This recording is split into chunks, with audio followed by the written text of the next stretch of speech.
Welcome to This Explainer. Today, we're unpacking the lore of a highly coveted magical relic, the Amulet of Avoloar. But we aren't just recounting fantasy history here. We're going to extract a brilliant, real-world philosophical lesson about human nature that's hidden right within its core rule. Let's dive straight into this iconic incantation. Every single person who wears this necklace is bound by one unbreakable rule. On the surface, it seems pretty simple. Do something good, get a magical power. But notice those last few words, a blessing or curse. It strongly implies that doing a seemingly good deed can actually result in something terrible. Keep that tucked away in the back of your mind, because that exact phrasing is absolutely crucial for our entire real-world takeaway later on.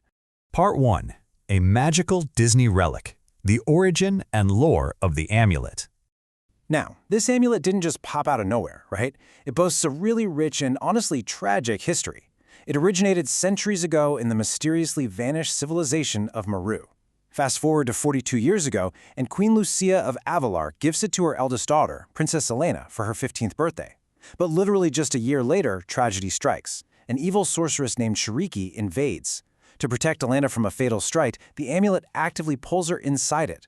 From there, it's spirited away, passing to Princess Tilly, then King Roland of Enchantia, who eventually gives it to his youngest daughter, Princess Sofia, and she is the one who finally frees Elena. What's super fascinating here is that the amulet isn't just passed down randomly. Even though King Roland gave it to Sofia without knowing its power, he was really just a vessel. The truth is, Princess Elena, while trapped inside the amulet, was actively choosing its bearer. She chose Sofia specifically based on two traits, her age and her courage. It proves this relic operates with a deeply specific intelligence and purpose. 41. That is the exact number of years Princess Elena spent imprisoned inside the amulet, and this immense sacrifice actually physically altered the magic. When it saved her by pulling her inside, the jewel changed from a deep red to a dark purple, and it stayed that way for over 4 decades, carrying a trapped soul, until Sofia finally succeeded in freeing her.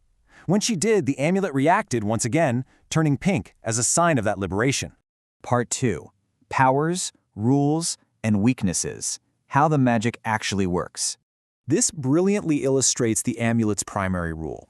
A specific good deed directly earns a corresponding permanent power.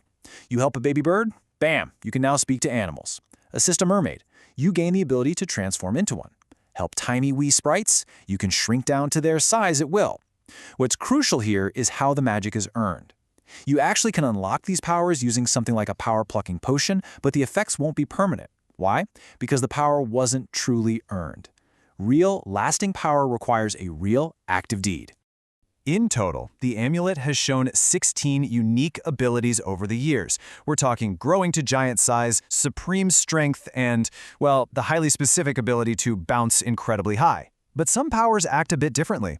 The animal whispering power, which Sofia actually earned first, remains permanently active. It cannot be turned off. It just becomes a permanent part of the wearer's reality, fundamentally changing how they interact with the world around them. However, the amulet isn't invincible. Despite its fast powers, its magic has some very specific vulnerabilities. It can be completely neutralized by coming into contact with crazy crystals, meaning it just won't function at all. And even more dangerously, it can be physically melted and destroyed by the fire of Everburn, the Elder Dragon, which means if it had been melted while Elena was inside, she would have been lost forever. So, we've mapped out the fantasy mechanics, the origin, the powers, the vulnerabilities, but let's pivot for a second. We need to ask a crucial question about the amulet's defining decree. How does this concept of a blessing or a curse reflect the way we interact with marginalized groups in the real world? Part 3. The Blessing or Curse, the real-world lesson of motive matters. It all boils down to this. It's not just about doing a good deed, but the exact reason why you are doing it. In the lore, the amulet demands genuine action to grant a lasting blessing. If your motives are flawed, what looks like a good deed can easily manifest as a curse. This isn't just some fairy tale rule. It is a profound ethical guideline for how we treat our actual communities. Let's apply this to a very real context highlighted in the source material. When we analyze how society sometimes interacts with the disability community, we see actions that appear helpful on the surface. People might step up to provide care or support. But often, those actions are performed simply to receive a spiritual reward, to feel like a good person, or just to get praise from their peers. The action looks like care, but the intention is entirely self-serving. This contrast perfectly mirrors the amulet's rule. Helping out of genuine love, where you truly respect the person and foster real inclusion, that is a true blessing.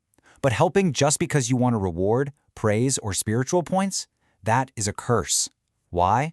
Because it's inherently selfish. You're no longer helping someone because they need it, you're helping them because you need the validation.